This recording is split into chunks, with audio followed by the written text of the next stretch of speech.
ناظرین، آپ دیکھ رہے ہیں ہمارا چینل علم کی بہار اور میں ہوں آپ کا ہوسٹ علی۔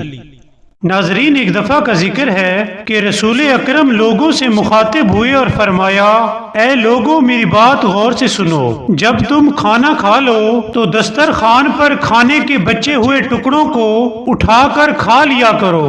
اس عمل سے انسان کی زندگی میں غربت اور افلاس کا خاتمہ ہو جاتا ہے، اور جو شخص دسترخوان کے ریزے کھائے گا وہ زندگی میں کبھی دیوانہ نہیں ہوگا اور جذام کے مرض سے محفوظ ہو جائے گا۔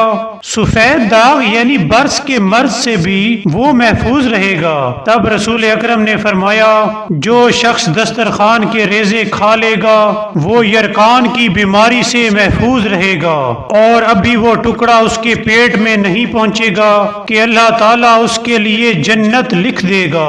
ناظرین، اس واقعے سے ہمیں سبق ملتا ہے کہ ہمیں چاہیے کہ کھانا کھانے کے بعد دسترخوان کے ریزوں کو کھا لیا کریں، کیونکہ اس سے دیوانگی، جذام، برس اور یرقان کی بیماریوں سے انسان محفوظ رہتا ہے۔